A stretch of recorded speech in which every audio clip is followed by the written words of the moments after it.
Welcome to PCMC. I'm Mike Bongiorno. It is Halloween 2021. We keep rolling. Today, we have an exciting guest. He's had a long storied career in the entertainment industry, working in film, TV, journalism. The writer and director of the incredible documentary series In Search of Darkness, a journey into iconic 80s horror, In Search of Darkness 2, as well as the upcoming In Search of Tomorrow and In Search of Darkness 3. Visit 80shorrordoc.com to get involved with that.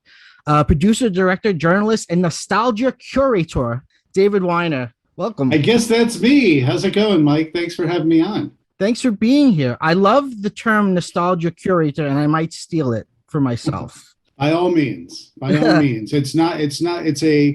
It's a vocation that I have come up with a title for, but I'm not going to copyright it. I think everyone should be one themselves. The idea of taking the things that you know and love from the past and sharing it with the next generation, I think is something that some people are interested in doing. Some younger generations are receptive to it.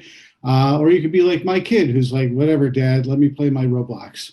Well, see, you're already getting me into really interesting questions that I have for you. In Search of Darkness 2, some of the films covered in that documentary are not what you would call like quote unquote good movies. Like you have what's it called? Nightmare, that Joe Bob Briggs is making fun of. You have The Beast Within, where you guys are kind of goofing on it. What do you think is the value of even remembering so-called bad films? These movies, it goes back to that nostalgic curation. These movies are important to all of us for a variety of different reasons. And my approach to any of the In Search of Darkness movies is I think we all have to have a sense of humor about these movies, but the idea is not to judge and make fun of everything. It's a time capsule of an era when the technology to make these things was different. It's a practical effects era. And a lot of this stuff is works of art. And compared to any CGI you see these days, or at least in the last decade or so, arguably, you'd rather have a rubber monster right in front of you that you know is fake, but at least you know is sharing the room with an actor acting, versus a bunch of, ones and zeros and from pixel pushers. So, I think the most important thing that at least I do when I approach these movies, mind you, yeah, they sometimes make fun of them a little bit, is that they're all kind of on an even playing field and you can come to your own judgment about them. So, if you want to talk about Chopping Mall, if you want to talk about The Beast Within, if you want to talk about The Shining, or you want to talk about, a David Cronenberg film, whatever it may be, there's clearly critically acclaimed masterpieces that have become classics in their own right. And then there's movies that we love, the movies that we shouldn't have seen when we were a little too young, the movies that our friends shared with us, the movie that on that crappy day that you had from school or with family that you got to sit in front of HBO or go to the movie theater or, your cousin's house and pop in a videotape on the VCR. Doesn't matter what it was. It's the memory and the happiness that came from that experience. And that's really kind of the elements that we're trying to capture with these movies. And I think you totally achieve that. You brought up VHS, and these films are sort of visually framed in this way of almost like you're traveling through a video store. Now, kids, ask your grandparents about what video stores were. It's funny, people have nostalgia for Blockbuster now. I have nostalgia for the mom and pop stores that let me rent Carrie and the Texas Chainsaw Massacre when I was like 10 because they knew my family and I lived across the street and they really didn't give a crap. That visual sort of like wall of all of these disparate little images, we really don't have that. I mean, like you could go on Netflix or Shudder and you can see all the little thumbnails, but it's not the same thing. There was the stakes were much higher. When you actually went to a video store. I think what we're talking about now is kind of an interesting thing to deconstruct a little bit, at least for a generation that didn't experience it. Because I know for a fact, everyone's like, yeah, the video store, we don't have them now. And it was such a spectacular thing. Yeah, but you don't have, your streaming where you could just get something what you want, what you want instantly. But there's always, the older generation, and I think we are now very much part of that. I'll speak for myself at least. We're always going on and pining for a time when you didn't have it all at once. Mhm. And that's maybe a hard concept to wrap your mind around if you're younger, but there's an instant gratification society that exists now that maybe doesn't understand or appreciate why these things landed more intensely for us is because we had to wait. We had to wait for it. We had to wait in line. We might, if we want to see a movie, if Star Wars came out, or Poltergeist, and you had to wait 2 hours in line, you couldn't reserve your seat. You couldn't get Yeah. your ticket in advance. You may or may not get in while you're waiting to that show, and you'd still have to wait yet another show or two. Yeah. Sometimes you had to wait outside all the time. If you went into the video store and you wanted a particular title, that title might not have been there. That's also Right. the difference between Blockbuster versus mom and pop. Right. Blockbuster kind of solved that in that equation by having multiple copies of the newest release, and that's what sort of made them explode like mushrooms. But you walked in that store, and if they didn't have the title that you wanted, you got other things. But it also allowed you to discover other things. So I'll finish what I thought, because I know you want to jump in, because I can see you feel the same way. But Yeah. ultimately, people just you discovered other things that weren't available sometimes, because as you discovered other movies because things that you wanted were unavailable, or you had to wait, or you had to go to several stores. And there's something all about this, having, all good things to those who wait. You discover new things, or you appreciate that much more when you finally have whatever that thing is in your hands. And there's some merit to that. Yeah. No, I agree. I mean, one thing to compare like thumbnails on a streaming service. First of all, we've all read that like now Netflix will give you various thumbnails based on what they think you like. So if you've shown to like, this particular actor, they'll give, they got 10 or so thumbnails for every film, that whole weird thing. Yeah, the algorithm knows you better than your spouse knows you. Right. Compare that to the VHS cover of Dead and Buried, which is gorgeous, but tells you nothing about the film. It dares you to figure out what it's about. Yeah. Totally. Well, different vibe. also on the cover it says, from one of the writers from the writer of Alien, or it says something to that effect. Back then you knew Dan O'Bannon because you loved Alien, and you're thinking, wow, this must be like Alien because I love Alien and Dan O'Bannon wrote it. Anyway, so clearly it's has absolutely nothing like that. But yeah, I mean, I finally got around to renting that simply because of the Dan O'Bannon and Alien on the cover, and that evocative art. But I still had no idea what that was about. Mhm. And I'm watching, and I'm like, wait, this is more like Stephen King, New England town murder mystery. Oh, there's some nudity and cool effects. But it was kind of like Chopping Mall. That's my favorite example to bring up, because that art was nothing like what the movie was. That title was nothing like the movie was. Yeah. And it was a title that infamously changed. But I avoided that one for years just based on my taste. I was just like, yeah, this nuance. I've seen Dawn of the Dead. I love Dawn of the Dead. I've seen Day of the Dead. Why do I need to see Chopping Mall? I'm sure it's the same thing. They show you a bag with a bunch of body parts in it. I'm like, yeah, right. But then I finally got around to it. I'm like, wait, this is like, Johnny Five meets the Terminator at the mall. Like, okay, this is very different. I know. I always think of the VHS for House, which is that sort of zombie hand. Yeah, ding dong, you're dead.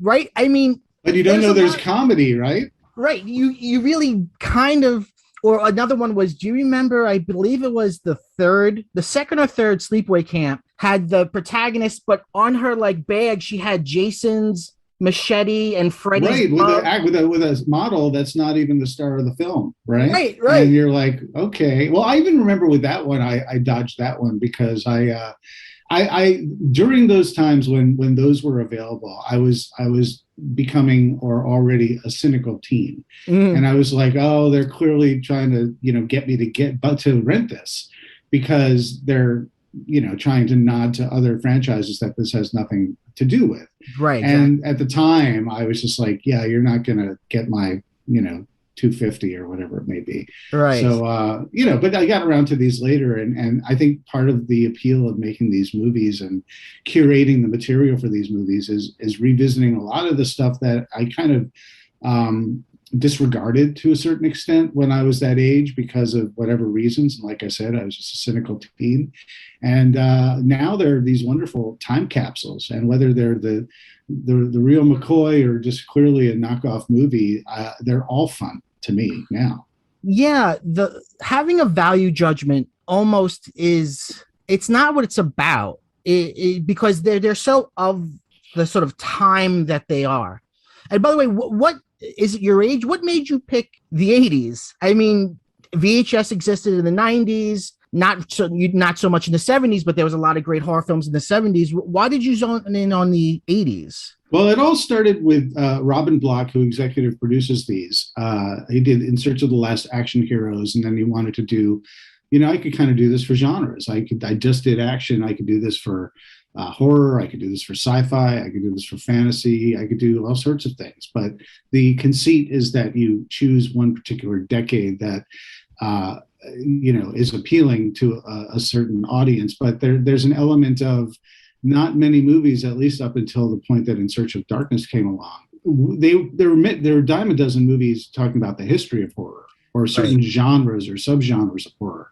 But there really wasn't a movie that just said 80s, beginning to end, only the horror movies. And that was an opportunity that came to me that I just jumped at. My background, part of it is, I was editor of Famous Monsters of Filmland magazine. I've just been a monster kid all my life. And then when someone says, hey, here's a blank canvas, talk about 80s horror movies. For me, that was when, I was born in 68. So I'm a 70s kid and an 80s teen. So I'm like the equivalent of like the John Hughes Brat Pack generation in terms of my movie going habits. And so when I was just getting old enough to really get into this stuff was really at the beginning of the 80s. And so while I was very scared, but still wanted to see The Exorcist and the Amityville Horror and The Omen, and I wanted to see Alien on the big screen, but my mom said you'll get nightmares. Yeah. There was that tween transition that I had, right at the beginning of the 80s, where I was like, I didn't have to battle to go see, American Werewolf in London. So my eyes just that was like a revelation to me about not only can a horror movie be incredibly well crafted in terms of its story and its humor and its pacing and just the idea, but the practical effects were mind blowing. And so all of a sudden I was like, who did this? All right, who's this Rick Baker guy? Yeah. I need to know how. I've always been that guy who I just show up at a movie to be entertained. But if I'm blown away, I really want to know how and why and what's the story behind it. How was this made? How was this so effectively rocking my world? And that goes back to, John Carpenter's Halloween as well. But yeah, I was watching these movies, whether it was Star Wars that blew my mind or American Werewolf that blew my mind. I was at an age where I decided I really wanted to know more than just about the story and the experience in the theater. I wanted to know how these things were made. I don't know. I think I've lost track of the question. Me too. That's fine. Oh, you said why the 80s? You said why the 80s? And I think I gave you a pretty good answer. Explosive practical effects decade that just technologically right before CGI kind of changed it all. And I think filmmakers were maximizing the potential of what they could do with practical effects during that decade, and everyone was seeing the best of the best and following suit. And then you had a wide variety of quality to lack of quality. But you look back at that 30, 40 years now, and it's all appealing. If you're and it's all in dialogue with each other. One of the things I think that's really fun about your documentaries are, it seems like whether you're interviewing an actor or an editor or someone who works on special effects side of things, everybody's watching each other's movies. Everybody knows each other's movies. It feels like a community. So it's this interesting, like, it's almost like a dialogue that you're sort of peeking in on. And I think that's why it's sort of a fascinating look into that. Well, real quick about that, the whole idea is that I really like having a feel of you're sitting at a bar and it's closing time, but you get to stay at the back table with the icons of the industry until 3 in the morning while they just have laughs and tell tales and on-set anecdotes and show appreciation to each other's work. And because that's really what it kind of feels like. And that's who they genuinely are. I mean, all these people, once you get them sitting down reminiscing, they're candid and they're honest, and I think their enthusiasm is very genuine, and hopefully that comes through. Well, I can tell you, I absolutely fell in love with Linnea Quigley. I I had, she was somebody that I really didn't know. I realized I've seen a lot of her films, but I didn't realize that, the redheaded girl named Trash from Living Dead is also this one. You didn't like, I never put it together. Right. And she's so insightful and funny in the film. I just love her whole attitude of like almost the opposite of the final girl. Like the final girl's like this good girl. Like I played the bad girl. I was the one who got possessed. I was, in Night of the Demon, she's introduced by looking at her butt. Like, and she kind of like owned it and loved it. And I was just like, I want to see every film that she's a part of now. I absolutely love listening to this person talk.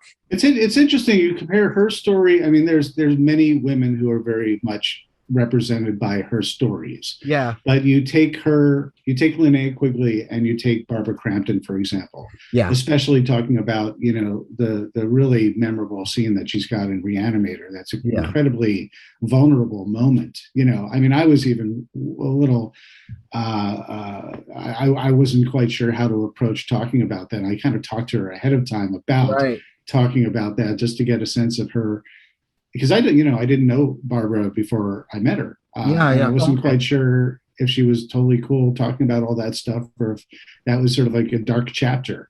Because the idea is that during that time in the 80s, way before the Me Too movement, a lot of women were exploited and pressured to take off their clothes at the last minute. It was never planned. But they're just like, either they did it and they did it uncomfortably, or they did it because they had no choice. Because everyone says, oh, you have a choice. But no, if you want to make it in Hollywood, there's all sorts of pressures. And unless you're standing there right at that moment, you have no idea what it feels like.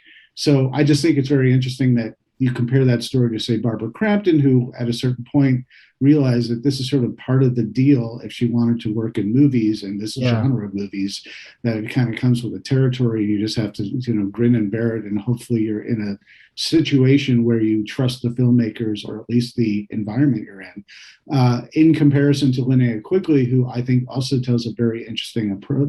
Her approach was really like, I realized that this was part of the deal. So she owned it.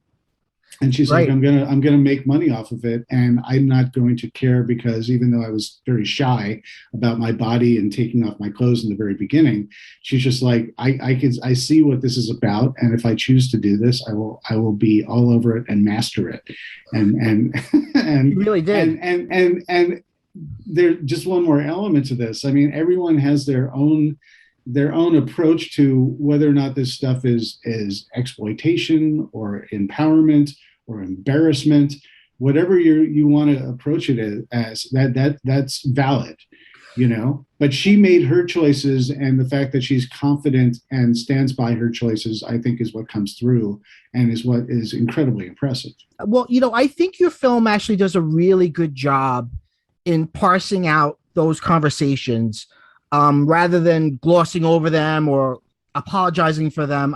Something I really appreciate about your films are you do talk about some of that stuff. Like the segment where in the film about Dress to Kill, which is such a minefield now, because we have such a different idea about trans people and sexism and just the controversies at the time compared to could you make that film now? How would you? But does that mean we throw it away? I don't think so. I don't think we throw away old things. I think we look at them and go, okay, that's sure different.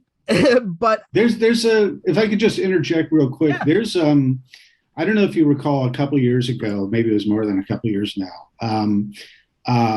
Warner Brothers, when they would release their Looney Tunes cartoons on video, they had this wonderful sort of disclaimer at the beginning. And it wasn't like, Warner Brothers doesn't associate with the racist, depictions that are in some of these cartoons. It says these cartoons are a product of their time, and it says some of the, approaches to content are dated and reflect the era that they were made. Yeah. With that in mind, you get to choose if you want to keep watching this or show them to your kids. That's your call. But they're not taking out and editing and censoring all the pieces that in contemporary times, are not quite appropriate or very inappropriate. So Yeah. I think it's very much the same way. I think looking back at all this stuff, you can't cancel it, and you shouldn't cancel it. No. You need to educate and understand context, and you can choose however you want to share this or avoid it. But you shouldn't take it away from those who are capable of making their own decisions. I totally agree. I wish Disney had that mindset. Like Song of the South, which, by the way, obviously it's very racist, but it won an Oscar. Zippity Doodah won an Oscar for Best Song. It also, until quite recently, the attraction Splash Mountain is based on it. Why not I always feel like, put it on Disney Plus, put a disclaimer, say, this is not how we feel now. This is a reflection of its time. But Disney chooses to completely bury things, which to me, they also like cover up, the mermaid's butt in Splash. So I don't, Disney Plus is a very weird. Yeah, I won't weigh in on whether it should be on Disney Plus or not. But, Disney very clearly has its reasons from a corporate standpoint in terms of making sure everyone is seen and respected. And if they want to choose what people see based on what they think is the path of least resistance, then that's their choice. I mean, people who really want to see these movies, if they really want to, they could seek them out. They're not that hard to find. Yeah. I guess on the black market you can get your copy of Song of the South. I'm sure you. But yeah, I mean, I just think in general, just we have to look back at a certain era, especially when it takes a lot of missteps in as reflected by contemporary evolution of understanding of how things are depicted. And I think the conversation should be had, and I think people should be educated. I mean, you can have college level courses about why these are good, bad, and ugly. And if people want to enlist in the discussion, by all means. But if you throw it onto a format or a platform like Twitter or anything in between, there's no way to have an intelligent conversation about all this stuff without knee-jerk reactions. And so, yeah, tis what it is. If you want to choose a certain platform, that's what you get. If you want to choose a more enlightened arena to have intellectual conversation about the meaning of all this stuff and why it's good, bad, and ugly, and why we should or shouldn't have the Confederate flag on the General Lee and reruns of the Dukes of Hazzard, then there's clearly stories about what led to these, what led to these being taken out of circulation. So there you go. Well, so I try and be diplomatic about all this. No, I understand. Because, I don't want to pin you down in saying David Warner thinks that Song of the South. No. Well, just to put a fine point on it, that is how I think, and that's how I present a lot of these movies. Is I don't want to have a very strong opinion because I want people to choose their own, make their own opinions about all this material, all this horror stuff. I mean, just today. I had a little bit of I had a laugh to myself because I saw some petition to change Halloween Kills because they kill a bunch of Michael Myers kills a bunch of firefighters, spoiler alert, in the trailer, of Halloween Kills. And so a petition by someone who has a firefighter family said, I want these removed because this is offensive and it sets a bad example. Now, I don't know if this person in the petition also said anyone else being killed, if that's fair game or not. But, it's just people are everyone's entitled to the way they feel. But at a certain point, you can't cancel everything. Yeah. All right. So let me ask you, are you actually making two movies at one time? Are you making Are you making I have a right hand and I have a left hand and I have 2 feet. So yeah. So where are you in the process of In Search of Tomorrow as opposed to In Search of Darkness 3? I am taking a break from post-production of In Search of Tomorrow to speak with you right now. Well, we're also in the middle of a campaign of pre-orders for In Search of Darkness Part 3, all through October until the end of until Halloween at midnight. So my brain is divided in that we've been prepping In Search of Darkness 3, and we're actively prepping to put that together. And we're strategizing it, and right now we're putting the campaigns running. So you got that, but I've literally am editing actively 24/7 practically, unless I can get some sleep. Right. In Search of Tomorrow. So yeah, I'm doing both. And you're not a man known for short films. No. So yeah, I decided to change it, my tune, and In Search of Tomorrow, I figured the runtime is going to be about 12 minutes or so. Oh, okay. Sure. Very big departure. But I actually love that. I think it speaks to the genre, right? Because horror fans, we're the people that watch a 6-hour documentary just about the Jason films. You know what I mean? Did you set about saying, I'm going to make this like a mega doc, I'm going to make it 3+, or did you say, I don't care what it's going to be? The structure is what demanded it, and I'm a slave to the structure. Once Robin Block said, I want to go year by year, movie by movie of the 80s and talk about all our favorite 80s horror films. And I said, that sounds like a great idea. Year by year, movie by movie, there's hundreds of movies. Right. There's no way we can get to all of them. So there are certain conceits in the film, like, that wall of posters. The whole idea there was there's more movies in each year than we could even get to. Right. So I see things and I go, oh, wait, is that going to, yeah. So that's my way of saying, listen, we see you. We know there are other movies that we're not even talking about. But if we could at least show the poster, that says that there's more to be discussed and to tackle. But going year by year gets a little tiring in terms of just the way you're sitting and watching that, and there's no way you can get all those movies. And so part of the structure demanded that, because this was going to be like a 2-hour film, maybe 3 hours if we hit our stretch goals from that first Kickstarter. That was the idea, but I realized that there's just no way we can go every year, multiple movies per year, and then if we want larger context chapters in between, to just talk about the bigger topics, because it becomes a bit of a mishmash if you're all over the map talking in every single movie. Do you have to cover the theme? Do you have to talk about the behind the scenes? Do you have to talk about the special effects, the music? How was it shelved? Why? What was it supposed to be? And you still haven't talked about craft service yet. I know. There's just a way of approaching it where I felt it could be more all-encompassing that way. And next thing I know is I've got a 5-hour cut, and growing. And we realized that 4.5 hours is sort of the sweet spot for a dual-layer Blu-ray disc, where you can't have any more information on there. That's the physical cutoff of the time.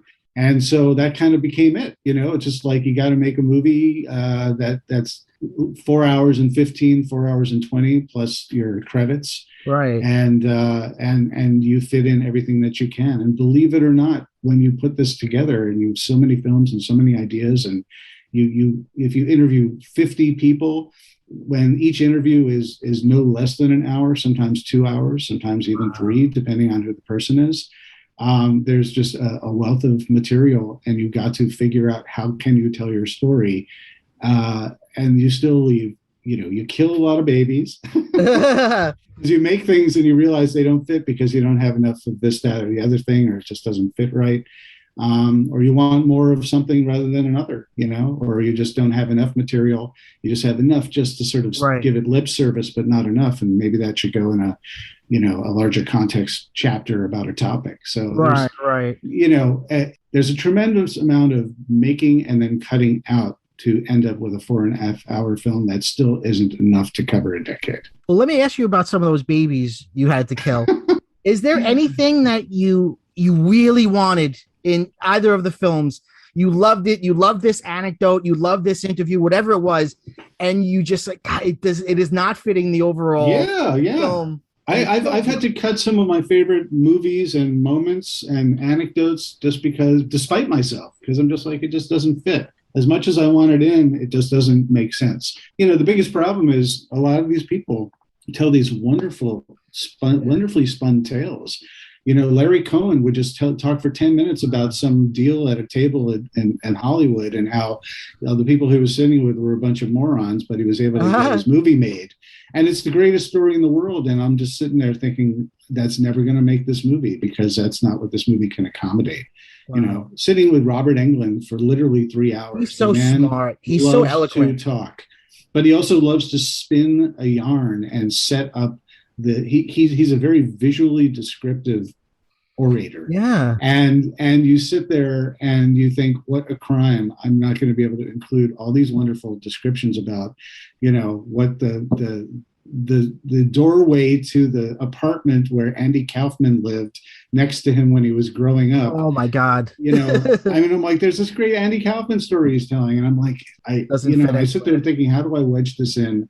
And even if I do, it's still just going to take the air out of this great tale he told me. And that's where it comes down to. I mean, right even now with In Search of Tomorrow right now, I'm just sitting here listening to these interviews that I've conducted saying, these are like master classes. And I got to slice and dice to make them fit. And I don't want to sell this improperly that you're not getting a good movie, you know, because I think you've seen In Search of Darkness 1 and 2, you see how it all fits together. Right. In terms of the conversation and the shared love and information that people talk about, you know, yet I'm seeing what you guys aren't seeing. And I'm just saying, gosh, you know, if there's another way we could get this out there, you know, hopefully we'll find it in the future. Was any of that stuff repurposed for In Search of Darkness 2, or did you just start fresh with all new interviews and stuff? In Search of Darkness 2 is a COVID era movie. When we were making In Search of Darkness 2, COVID was like boom. So we wanted to have a lot more people than we were able to get. And that was literally because we were smack dab in the middle of COVID. And a lot of people were like, you know, we shoot in person. We don't do Zoom calls for our movie. It's 4K. So, you know, there are a lot of people who we had lined up and they said, you know, we'd love to do this, but I can't be there in person. And I understood that because I didn't want to be there in person with them either. The last thing you want to do is you don't want to like kill all these people are like in their 60s and their 70s or even older. And, you know, the last thing I want to do is be responsible for like killing a horror icon literally by breathing on them. So there's a good portion of material that never made the cut of In Search of Darkness 1 that I wanted to be able to use in some way because there's just so much gold there that wasn't like, oh, it's on the cutting room floor because it's not good. No, it's literally like if you have 75, 100 hours of footage and you have to cut that down to 4.5 hours, you're going to have a lot of great material that you just can't craft in that 4.5 hour without doing a whole other 4.5 hour movie or more, you know, a whole series. So a good portion of that went into In Search of Darkness 2 with the idea that this is now a series. And if you play it all together back to back, it's one coherent, you know, discussion. I mean, we redid a bunch of, you know, we did some new shoots with like Kane Hodder and Bill Moseley and Cassandra Peterson and some other folks. But the idea was to get a bunch of new faces. We did 23 interviews. I got 15 new faces. And this is all in the time of COVID. Wow. From In Search of Darkness 1 to In Search of Darkness 2, Search of Darkness 2 opens us up to foreign films, as well as more like titles that you don't necessarily haven't heard of as much. I know you're at the early days of 3, and I know part of the campaign is backers can help choose the films, which is really cool. But I'm wondering, is there anything that you want to do with 3 that would be something new that you haven't done with the other 2? Yeah, I might have a thing or two up my sleeve, but the idea, I think, is what you talked about. I mean, we genuinely have recognized that there would be no 3 if we didn't have a bunch of people saying, can't wait for 3, or I could watch these all day. Yeah. I mean, I genuinely thought after In Search of Darkness Part Two that would be it, and maybe we'd be going to other decades and other genres and stuff like that. But the demand really was so great for a Part Three that I was like, oh, I guess I'm making a Part Three then. You know, I Right. want to do it, but I didn't know I was people wanted it. Right. And so the idea really is because there's so many films that we still haven't even touched on. You know, the concept is it's really like the underbelly of horror, of, you know, the dusty boxes at the bottom shelf of your mom and pop VHS shop, if not the triple bootlegged copies of Faces of Death that your cousin left in your locker. You know, supposed to, you have to hide in your knapsack from your parents. But you know, the idea is there's still theatrical films that still haven't been, you know, covered. There's still all this great straight to video stuff. Oh There's all yeah. this great shot on video stuff. There's all this great international material. There's just, it just could go on and on and on and on and on. And the Right. idea that we if you back the film, you get the opportunity yourself as a backer to vote on what you want.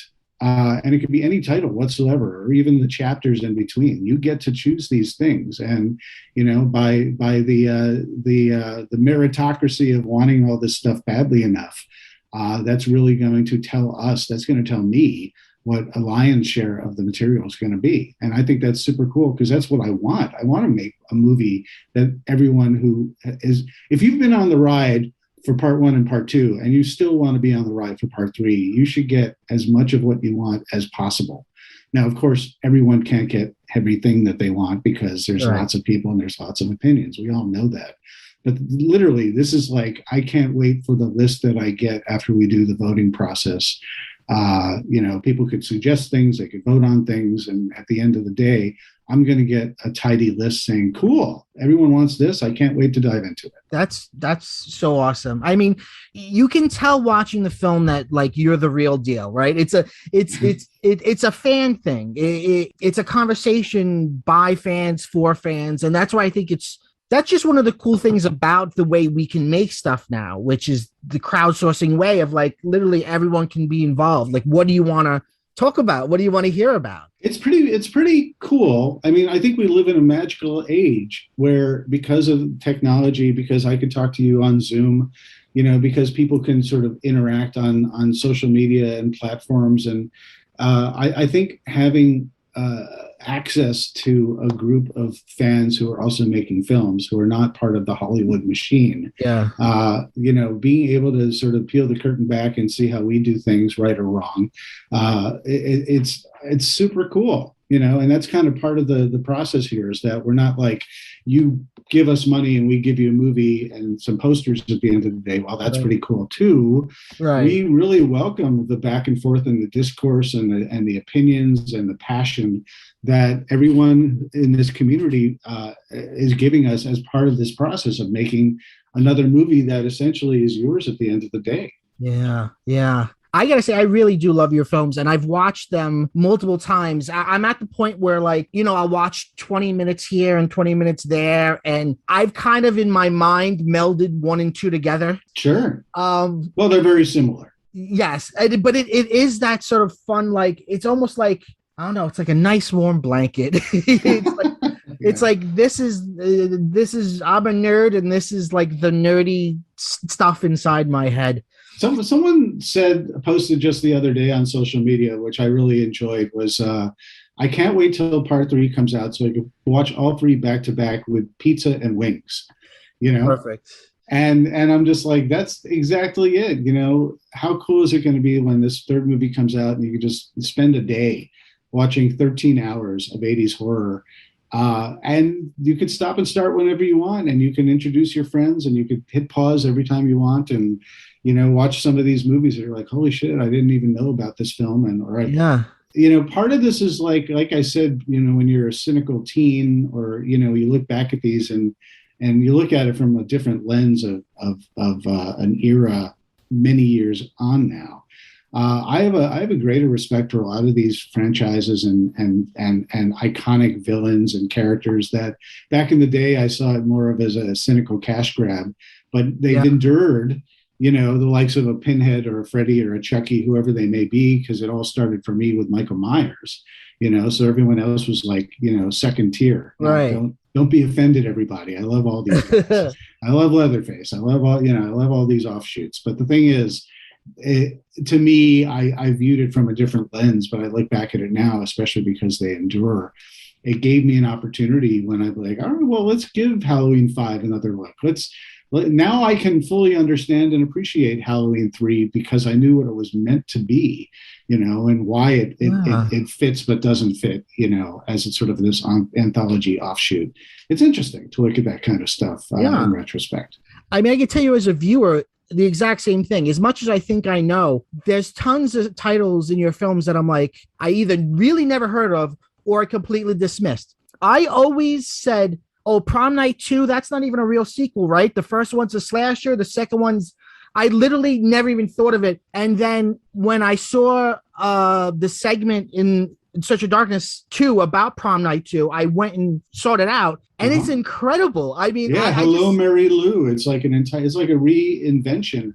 If you think about it, some of these, for better or for worse, some of these sequels are in name only. And the only way yeah, they got to make these is if it's almost like Troll and Troll 2. right. Like they're like, well, we could get the name to get people to pick up the box or buy it or rent it, but you got to do something entirely different. And if you look at it rather than, oh, this is nothing like the first one, and you say, oh, they had to make something entirely different, so they did. Yeah, How it's kind of interesting to sort of see where that went and if it right. was successful or not. Yeah. And I love the idea of young female viewers being emboldened by Mary Lou. Like what a cool, I mean, as a I'm a cisgendered straight white dude, and I those are the eyes I have, so that's how I see the world. So it never even occurred to me like how cool that experience would be. And I that's another thing I like about your films, which is you do have a lot of different contemporary people talking about the looking back. Mm-hmm. I'm Yeah, sorry. like Phil Noble Jr. or Heather Heather Wixon, Wixon. for Yeah. example. Yeah, yeah. I think their insight is absolutely crucial to sort of put some perspective on these things. Oh yeah. In with Hello Mary Lou to have Phil talking about back then, she was a slut. Now she owns her sexuality, and to Right. have someone like Darcy the Mail Girl, aka Diana Prince, saying she was my hero because of Yeah. these aspects to her personality. Having them talk about that and share about it, where if you talked about this movie when it first came out, it would be a very different conversation. Oh, absolutely. Absolutely. So I know we got to wrap up soon. I'm just wondering, what are your thoughts on contemporary horror movies? Because when you look at In Search of Darkness, a lot of these are like middle budget movies. Mm-hmm. But now it seems you either have a micro, not at all budget or gigantic Marvel Star Wars budget. And I'm wondering, like, how do you see the genre going? I think a lot of people are saying, and I agree, that we're in a bit of a horror renaissance. I think horror has always been this sort of stalwart genre where even if it was dismissed by the Motion Picture Academy, Yeah, or as Tom Holland says, it's the redheaded stepchild of Hollywood. right. It's still always been a very reliable way of making a very cheap money movie and then getting a pretty handsome return on your investment, just based on sort of exploitation elements. But that's always been the case, and that also and in contemporary times when you can make like Conjuring movies and have Warner Brothers put them out, or A24, and you've got Hereditary and Right. Midsummer. I mean, I just saw Malignant, when that just came out. I'm loving this stuff. I mean, I just think it's great. I think with all these streaming services, you have all these outlets. There's this weird, with all these streaming services, you have all these outlets for more horror, and it's great. And some of it's great, and some of it's not great, and it's always been that way, and it always will be. But I Right. think there's more of a tolerance now to distribute and to advertise and to bring horror movies to the masses, because they still are doing very well. Again, it doesn't take much to make them. Mhm. There's a whole other story here that we don't get into, but it's like, the way Hollywood is working now, you're either working on a 3 million or less budget, or 300,000 budget, or you're 100 million and above. A lot of these sort of mid-range movies that were currently now are anywhere between 25 million to 60 million to make. No one wants to bet on that. It's very strange. So you're either at the mega high level of marketing and advertising and worldwide distribution, or you have like a little movie that's hoping to get some Amazon Prime or Shudder exposure. Either way, as fans, we win big time. Right. I mean, I'm watching Midnight Mass right now. I'm a little behind the curve on that one, but I've had no time. But I'm watching it now, and I'm about halfway through, and I'm really, really enjoying it. And all I can think of is like, this is a quality film, by the guy who did Doctor Sleep, which also really failed at the box office because I think it was a great movie, but they didn't know how to market it quite. If you look at the marketing on Doctor Sleep, yes, it's the title that Stephen King gave his book as the sequel to The Shining, but to the average person who knows The Shining, I don't think they necessarily know it's what Doctor Sleep is. And if they called it maybe like Overlook, Right. and they showed the Overlook Hotel and they showed Ewan McGregor, I think they probably would have gotten more mileage of it. And if they had put it out in October instead of November, how about that? That is a weird misstep as well. But I know there are all sorts of decisions behind these things that make sense to the studio at the time. But we just see what went, what succeeded and what failed. But I digress. But I bring that up because the name is escaping me now. But the guy who did who did Doctor Sleep and is doing Midnight. Oh, Mass. Mike Flanagan. Mike Flanagan, yeah, Mike Flanagan. I mean, all power to him that he could get 8 episodes to be able to take the time to tell a really well-crafted, character-driven tale with all these wonderful elements of horror and theology and religion and philosophy, and scare the crap out of us too. And like I'm a kid in the candy store. Yeah. All right, I have one last question, and this might be hard. Okay. Recently, we did an episode on this podcast of our favorite jump scares. My number one was from The Exorcist Part 3, the decapitation. Well, you took mine. That's what came to my head. Keep going though. Okay. Well, I was going to ask you, would that be yours too? I was in a movie theater when I saw that, and I remember that's what won me over there. I was already enjoying it, but the movie was kind of a slow burn. And I remember that one particular scene, because it takes so long to build itself up. You could hear in the theater, people were getting a little agitated and chit-chatty because they're like, what's the deal? Why is it? How long do we have to watch this long hallway shot of a hospital? Why is this important? With no popcorn. Yeah. And then the screech and there's the carrot. Oh my gosh. Don't spoil it, I guess, for people who don't know it. But I will always, there are these theatrical memories. It's all about the community watch.